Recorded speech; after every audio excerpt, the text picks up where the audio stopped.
You think you're steering the ship. You think the choices you make are truly yours, what you desire, who you chase, what you fear, what you avoid, what you crave at 2 a.m. when no one is watching. You think your story is something you write as you go along. But Nietzsche would smirk at that confidence. He'd tell you, almost gently, your life is not a book you're writing. It's a book being read aloud through you. The ink was dry long before you ever noticed the pen in your hand. He believed something dangerously simple, something most men today are terrified to confront. A man's character is his fate, not his dreams, not his goals, not his affirmations, not his motivation videos. His character. Everything else is just propaganda you tell yourself so you can sleep at night. That line, character is fate, looks harmless on the surface, but it's dynamite in your pocket. Because if he's right, then your life is not a journey of freedom. It's a journey of discovering the chains you were always wearing. And the real nightmare, you forged half of those chains yourself. There's a brutal honesty to Nietzsche that most men avoid because it strips you bare. It leaves no excuses, no comforting illusions, no spiritual safety nets. He drags you into the arena and points at the beast inside your rib cage and says, This is who makes your choices. Not you, or your drives, your instincts, your unconscious hunger, your inherited temperament, your emotional scars, your buried resentments, your longing to be approved, admired, feared, loved, your need to prove something to a father who never saw you, your desire for a woman who mirrors your wounds, your compulsion to chase the same patterns that ruined you before. You call these things preferences. Nietzsche calls them your ruler, and he laughs at the modern man's fantasy of total autonomy. He says, you are a battlefield, and what you call I-you is merely the outcome of whichever instinct wins today. This is the part that stings, because you feel it, don't you? The moments where you swear you'll change, but the old patterns show up like an ancient army, returning to reclaim their territory. The moments where your body makes decisions your mind justifies afterward. The nights spent doom scrolling, because it's easier to numb than to act. The addictions, the fantasies, the avoidance loops, the women you choose because they fit the same emotional template you've never dared to break. Men don't choose freely. Men repeat what their nature demands. Nietzsche believed people don't want freedom. They want the illusion of control. Because the truth is too heavy, you are driven, not driving. And whenever you try to steer your instincts like they're obedient horses, you discover something humiliating. The horses aren't listening. They're dragging you behind them, and you're just trying to make it look intentional. Every man carries a secret fear, that he's not really the author of his life, that his potential is predetermined, that his failures were coded into him, that his victories were inevitable, and that everything he calls choice is actually compulsion dressed in a suit. But Nietzsche doesn't offer this as an insult. He offers it as liberation, the kind that burns. Because the moment you stop pretending you're in total control, you can finally see who you really are. Not who you imagine yourself to be. And that's where real strength begins, in the collapse of illusions. Think of every major decision you've made. Look back honestly, not with the story you tell yourself, but with the truth underneath. Why did you choose the path you're on? Did you really choose it?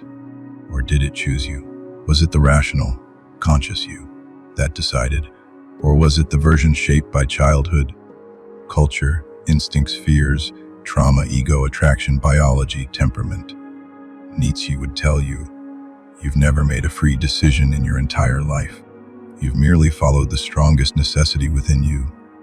This is why he said, in the end, one does not choose. One obeys.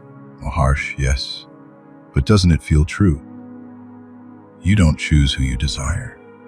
You don't choose what scares you. You don't choose what excites you. You don't choose the thoughts that appear in your mind. You don't choose the emotions that explode in your chest. You don't choose your hunger for meaning. You don't choose your restless need for respect. You don't choose the wound that shaped your personality. You don't choose the voice inside that whispers, "You have something to prove. You must be more. You must rise above yourself." That voice is your destiny speaking. You didn't write it, and you can't silence it. Free will. Nietzsche would call it a fairy tale invented by moralists to blame you when you fail and praise you when you succeed. But you're not a blank slate. You're a storm with a name. A bundle of instincts sharpened by survival, evolution, and personal history. You're shaped by your internal architecture, the one you never designed. And yet, here's the paradox Nietzsche leaves, hanging like a blade. If you have no free will, why do some men rise while others rot? Why do some men transcend their origins while others drown in them? Why do some break generational cycles while others become them? Why do some reach past the gravity of their instincts and shape themselves into something mythic? If everything is predetermined, shouldn't everyone remain exactly who they are? But they don't. Some men rise, some men transform, some men redirect the very forces that control them. Some men take their fate in their hands not to escape it, but to fulfill it. Nietzsche says, become who you are. Note, become whoever you want. Not shape yourself however you wish. Not rewrite destiny, but become what is already written inside you fully, without apology. So perhaps the truth isn't that you lack control. It's that you misunderstand what control actually is. Control isn't choosing your destiny. Control is becoming conscious of the destiny already choosing you. You don't create yourself. You uncover yourself. You wrestle with the instincts that built you. You negotiate with your inner tyrants, your inner rebels, your inner child, your inner beast. You forge order out of internal chaos.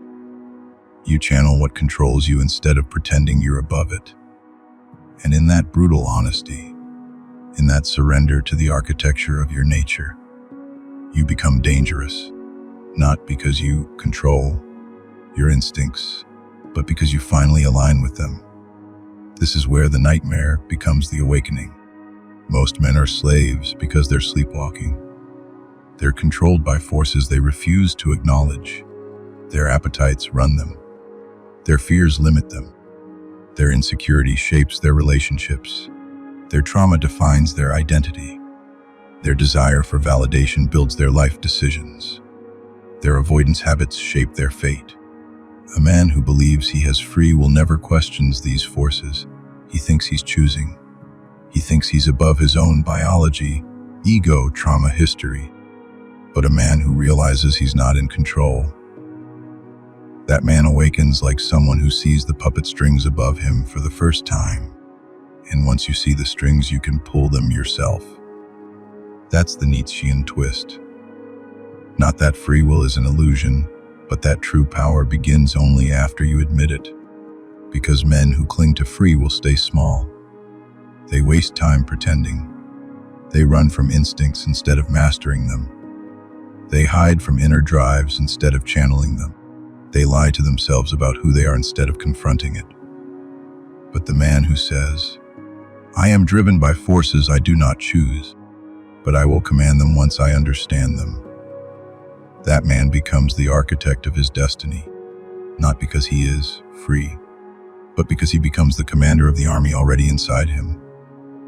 And this is where your story begins, not with freedom, but with fate, with instinct, with the dark machinery of your nature, with the drives that built you long before you could spell your own name. Your job now is not to break free. Your job is to understand the cage well enough to walk out of it. Welcome to the truth. You're not in control, and that's exactly why you can become unstoppable. You've heard the whisper already. That quiet, unnerving line Nietzsche threads through everything he ever wrote. Necessity is not the opposite of freedom. It is the deeper form of it. That's the core premise, the backbone, the thesis that unfolds like a slow eclipse behind every instinct you've ever mistaken for choice. And now we take that whisper and pull it into the boardroom of your psyche. Clean lines, glass walls, high stakes, executive energy, because this is where your personal operating system gets audited.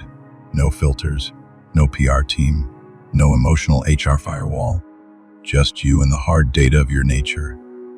And right from the kickoff, Nietzsche forces the strategic realignment. You're not a CEO making decisions. You're the front-facing spokesperson of a hidden executive committee, one made of instincts, drives, impulses, and ancestral scripts that run quarterly reports without your consent. You don't steer the company.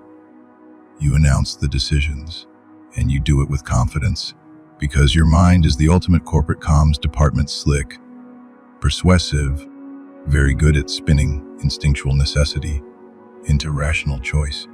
The core premise UORE and NCSR EXPRSO if you are naturi, you didn't choose your temperament, your appetites, your threshold for chaos, your taste in danger, your emotional bandwidth, your psychological pain points, your instinct for confrontation or withdrawal, your tolerance for suffering, your blueprint for desire, or your capacity for self-discipline.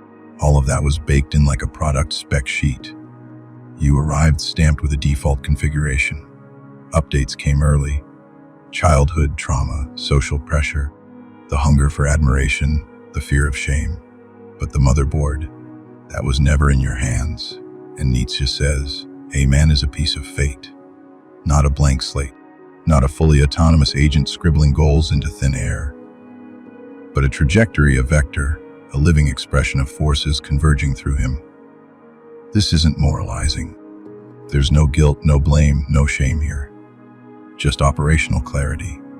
If your foundational drives determine your behavior, then the idea of free will becomes a cute office poster with motivational font. Nice for decor, but irrelevant to performance metrics. Let's break down your internal logistics pipeline. Nietzsche style. 1. Instinct initiates the order. A drive fires. Hunger, desire. Fear, resentment, ambition, sexual attraction, ego, vulnerability. The primal department hits request. 2. Emotion approves it. Your body reacts. Excitement, anxiety, longing, disgust. This stamps the ticket with urgency. 3. Thought rationalizes the shipment. Your conscious mind writes a justification memo. This is logical. This is right. This is what I want. 4. Action executes. You move, speak, click, commit, avoid, pursue. 5. Self-narrative retrofits the fantasy of control. You congratulate yourself on your decision-making skills. But you didn't decide. You complied. This is the uncomfortable truth. Your thoughts follow your instincts like interns scrambling behind VPs. Nietzsche calls the conscious mind a commentator, not a commander, a public relations office, not the board of directors, a storyteller, not the architect. You want to believe you're piloting the ship, but you're just narrating the journey. One of Nietzsche's darkest insights is also one of his simplest. You can't choose your desires. You can only act on the ones you already have. You didn't pick the women you're attracted to. You didn't pick the goals that obsess you. You didn't pick the fantasies that haunt you. You didn't pick the envy that burns in your chest. You didn't pick the weaknesses that sabotage you. You inherit your motivational architecture like a set of non-negotiable KPIs. Sure, culture shapes the packaging. Experience shapes the workflows. Discipline optimizes performance. But the underlying motivational engine, you don't get to redesign that from scratch. Nietzsche would ask, if you were truly free, could you choose not to want what you want? Could you choose not to crave beauty, not to seek power, not to avoid humiliation, not to desire success, not to protect your ego? If you were free, you could, but you can't. No one can. You obey your internal necessity. THEMYCHOFREDERONLGNCY modern men worship logic like a new religion. We like to imagine our mind as a clean, efficient decision-making engine, a sleek analytics dashboard spitting out rational choices. Nietzsche laughs at that. He says human rationality is a legal department, crafting justifications after the verdict has already been decided. Your intellect is not the architect of your fate. It's the lawyer. Look at your life. The biggest moves you've ever made were emotional, instinctive, or impulsive. The woman you couldn't walk away from. The career you chased out of ego. The ones you quit out of shame. The friendships you clung to from insecurity. The risks you took because you needed chaos. The fights you chose because your pride got involved. The habits you maintain because they sedate your fear. And afterward, you crafted a clean story about how it was all deliberate, strategic, planned. But Nietzsche pulls the mask off. You want what you want, and the mind obeys. Cichar terras destiny, not your ICE. One of Nietzsche's most terrifying ideas is also his most empowering. The strongest force in a man is his character, and character is not something he selects. It's something he discovers. People love to preach. Become whoever you want. Rewrite your life. Believe in yourself. Choose your purpose. But Nietzsche bulldozes the self-help slogans. You cannot want a new character. You cannot install a new will. You cannot rewrite your nature like a RA summe. Your deepest drives precede you. Your temperament dictates your range. Your instincts set the boundaries of your experience. And here's the dagger. You can only grow in the direction your character allows. You cannot become disciplined if your nature revolts against discipline. But you can become disciplined when you learn the pathway your nature responds to. You cannot become fearless, but you can become the kind of man who uses fear as fuel. You cannot become whoever you want, but you can become the fullest, sharpest, most dangerous version of who you already are. This is the Nietzschean premise. You're not free to choose your identity, but you're free to fulfill it. The rail so your EOF, your behavior SBLOTE surface insists that the true forces governing you are subterranean, buried under layers of social conditioning and personal myth-making. He calls them drives attribute, not thoughts, not rational principles, not goals. Drives. Each drive has a direction, a hunger or rhythm, a logic of its own, and a demand for expression. Every man is a parliament of competing drives, your aggression, your lust, your ambition, your resentment, your longing for approval, your fear of rejection, your craving for meaning, your protective instincts, your destructive impulses. The self is the coalition these forces settle into. Your identity is the political truce your instincts negotiate. And Nietzsche's premise is brutally simply, the strongest drive wins. The others fall in line. And you call the result your choice. Here's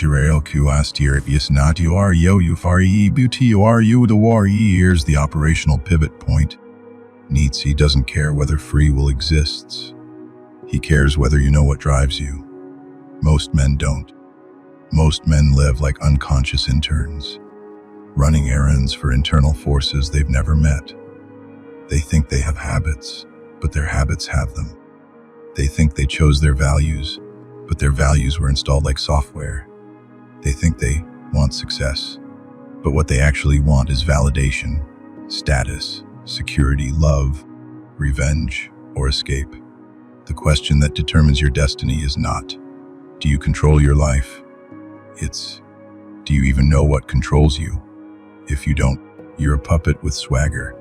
If you do, you're a strategist with clarity. That's the difference. If we're so controlled by instinct, why do we cling to the fantasy of autonomy? Nietzsche gives 3 reasons. 1. Responsibility theater. It's flattering to believe you're the mastermind. It boosts your ego. It gives you narrative control. It protects you from the terror of being driven. 2. Social order maintenance, society LOVES, the idea of free will.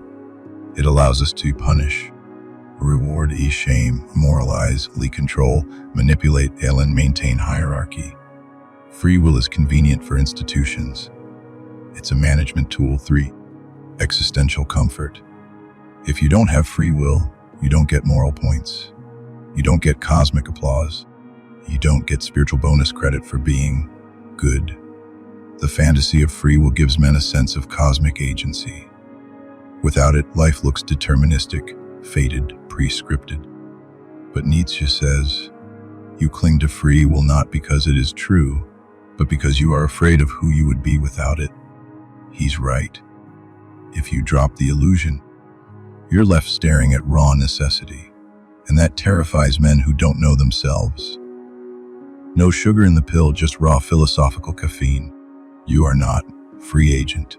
You are a force of nature, a pattern, a direction, a trajectory shaped by the magnitude of your drives. Your job is not to create yourself, but to interpret yourself, strip away illusions, and harness the machinery within. Strategic ownership of your own necessity. Nietzsche never wanted you to kneel before determinism. He wanted you to stand above it, not by denying it, but by mastering it. Not by fantasizing about freedom, but by learning the exact physics of your inner world. This is where you stop pretending you're the author of your impulses and start becoming the commander of their expression. You don't get to choose your nature, but you damn well get to choose its direction. Let's break it down like an internal transformation blueprint. 1. Know what drives you, or be driven into oblivion. Most men never examine the real motives behind their actions. They're like junior analysts in their own psyche, processing data they don't understand, following orders passed down from departments they've never visited. But Nietzsche asks you to walk into the basement of your mind with the lights on. What do you actually want? Not the Instagram version, not the socially acceptable version, not the polite version, the real version, the one that whispers at night, the one you're ashamed to admit, the one that feels like a confession.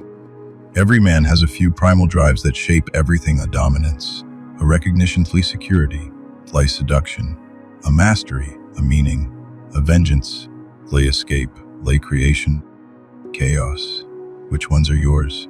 Not the ones you wish you had, not the ones influencers tell you to have, the ones burned into you. Here's the operational truth. You cannot control a drive you haven't acknowledged. That's how addictions run men. That's how insecurity chooses partners for them. That's how fear builds their careers. That's how resentment writes their personality. You don't eliminate your drives, you map them. A man who knows what moves him is no longer moved blindly. 2.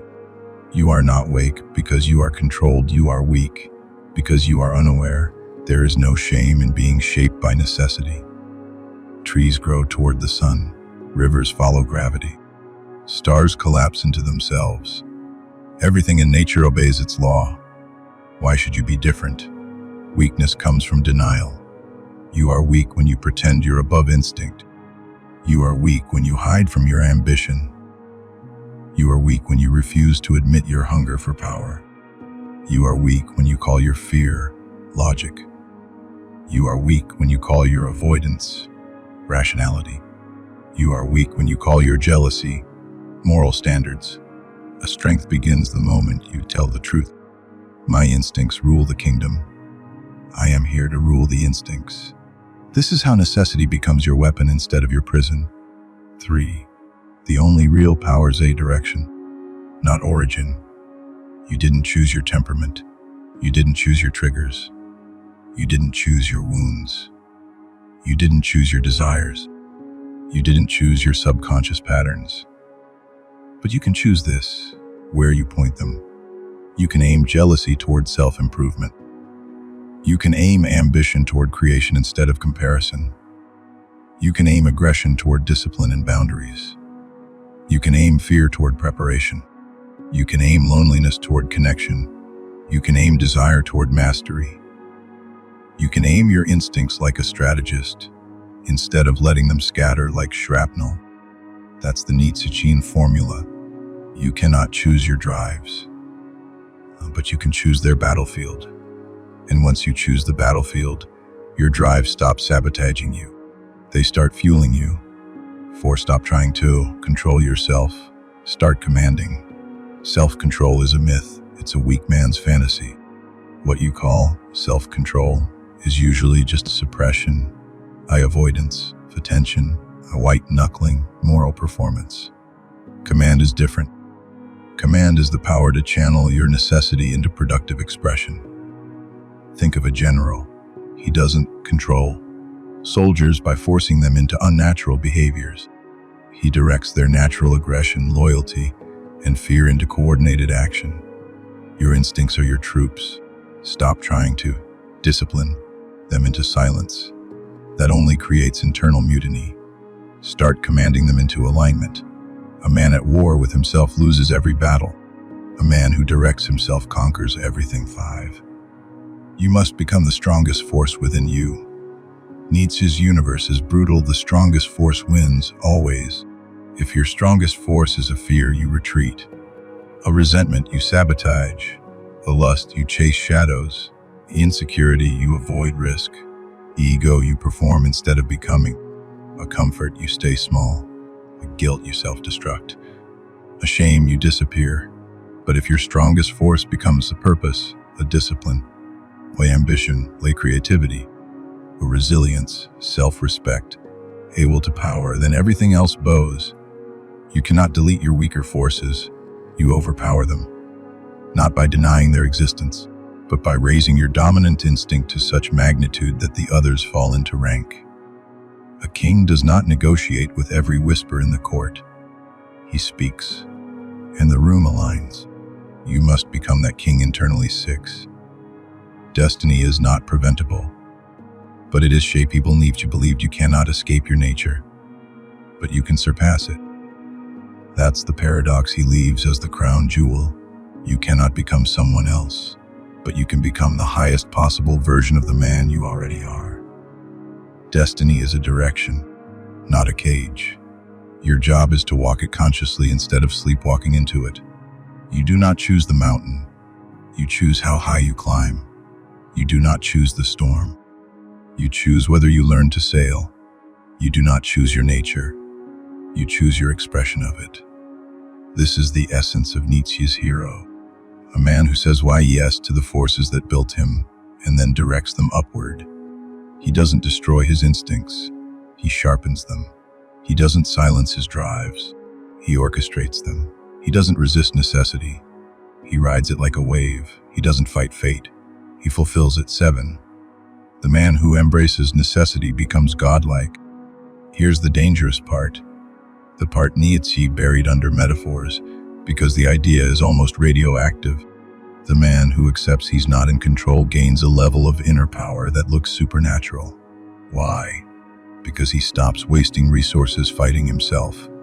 He stops pretending, stops performing, stops moralizing, stops suppressing, stops running from instinct, stops fearing the truth. And all that energy returns to him. He becomes one thing aligned. His actions stop contradicting his nature. His desires stop fragmenting him. His goals stop drifting. His discipline stops collapsing. His fear stops crippling him. His doubt stops hijacking him. His past stops haunting him. A man aligned with necessity is unstoppable because he no longer hesitates. He no longer lies to himself. He no longer battles phantom enemies. He no longer dilutes his will. He no longer negotiates with weakness. He moves with the inevitability of a force of nature. This is Nietzsche's Übermensch. Not a perfect man, not a moral man, but a man whose internal forces march in the same direction, and that direction is upward. 8. Your liberation begins where your illusions die. You thought freedom meant choice. Nietzsche shows you freedom means clarity. You thought freedom meant control. Nietzsche shows you freedom means acceptance. You thought freedom meant independence. Nietzsche shows you freedom means alignment. You thought freedom meant rewriting your story. Nietzsche shows you freedom means discovering the real one. You thought freedom meant being above nature. Nietzsche shows you freedom means becoming its sharpest expression. When you understand this, guilt dissolves, shame dissolves, self-hatred dissolves, self-deception dissolves. What remains is power, not the cartoonish kind, not the Andrew Tate TED Talk version, not the alpha male theater. The real kind, a man who knows himself and therefore cannot be moved by anything lesser. No opinion controls him, no fear paralyzes him, no desire distracts him, no weakness manipulates him, no narrative deceives him. He becomes his own gravitational field. That is the endgame of Nietzsche's determinism, not helplessness, but sovereignty. Not freedom from necessity, but freedom through necessity. Not control over fate, but union with fate. This is the final transformation, amor fati. Love your fate, become your fate. Command your fate by embracing it completely. A man who says yes to his nature becomes limitless on its terms.